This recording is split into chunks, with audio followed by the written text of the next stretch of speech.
justement, on se retrouve devant un dilemme, raison pour laquelle le président voulait nous mettre à poser la question de savoir si on pouvait reporter du fait que le Premier ministre est absent.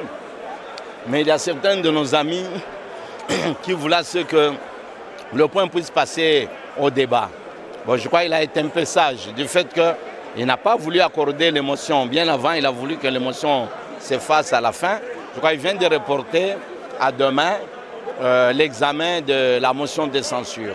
Je crois que reporter de 24 heures, ce n'est pas tellement un grand problème. Le report de la plénière d'aujourd'hui est justifié.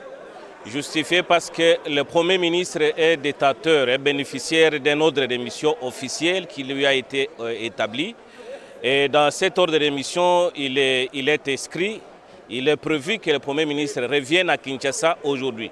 Et donc, par respect aux droits de la défense, que le Premier ministre est bénéficiaire, nous avons estimé qu'il devrait être là, donner ses moyens de défense, à la fin de quoi l'Assemblée plénière va se décider soit de son départ, soit de son métier à la tête du gouvernement. Donc, j'ai soutenu le report de la plénière parce qu'il faut respecter les droits de la défense, parce que le Premier ministre est reproché de plusieurs griefs.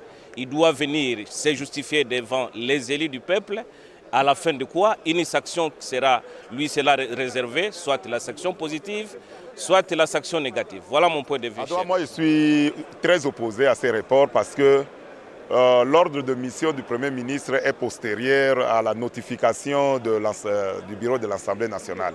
Alors, si le Premier ministre savait qu'il était invité à se comparaître à la plénière, il devait prendre ses dispositions pour être là. Mais il n'est pas là. Est-ce que la lettre même qu'on nous brandit là, ce n'est même pas le Premier ministre qui a écrit ça, c'est le ministre en relation avec le Parlement qui a transmis juste la copie de l'ordre de mission.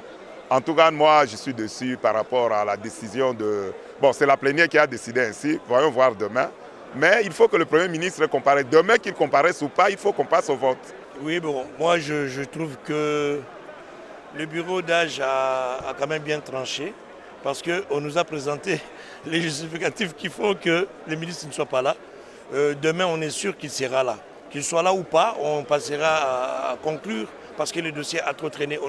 On n'a plus que 5 ou 6 jours pour clôturer la session. Alors, cela il va de son intérêt pour qu'il puisse passer. Sinon, il va assumer un certain nombre d'avantages. Et la Cour constitutionnelle s'est prononcée et a rendu son arrêt, 1348 je crois, le 15 décembre de cette année, 1438. Et cet arrêt est très clair. Cet arrêt permet au bureau d'âge de proroger son mandat. Ça, c'est la première décision. Deuxième décision, la Cour a demandé au bureau d'âge de prescrire dans l'ordre du jour 2 points. Le premier point, c'est de vider la question de la pétition adressée contre le questeur adjoint de l'Assemblée du bureau définitif sortant. Et de 2, d'organiser le vote et l'installation du bureau définitif, point barre. Et la Cour s'est référée aux articles 12 et 13 de notre règlement intérieur.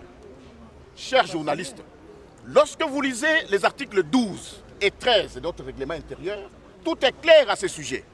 Un bureau d'âge n'a pas de compétences illimitées. Ces compétences sont prescrites et bien définies. C'est d'abord d'examiner le règlement intérieur et de 2, de passer au vote du bureau définitif et de valider le mandat. Mais ici, la question principale pour notre session extraordinaire ici n'est qu'une seule, c'est-à-dire passer au vote du bureau définitif et installer ce bureau. Mais nous constatons avec regret que ce bureau d'âge se donne le pouvoir de présider les séances comme s'il était un bureau définitif. Il s'arroge des compétences illimitées, alors que vous savez qu'en administration comme en droit, toutes les compétences sont d'attribution. Et la Constitution a été claire, la Cour a été claire, notre règlement intérieur est clair. Voilà pourquoi nous, comme Front commun pour le Congo, du président Joseph Kabila Kabange, sénateur à vie, nous nous disons que nous ne pouvons absolument pas cautionner une telle violation de la Constitution qu'il y en ait une énième violation. Ils vont faire le forcing. Et ce forcing-là, ce n'est pas parce que tout le monde pêche, ce n'est pas parce que tout le monde corrompt, que la corruption, que le péché, que le mal devient une vertu. Voilà pourquoi nous ne pouvons absolument pas nous inscrire dans ces schémas.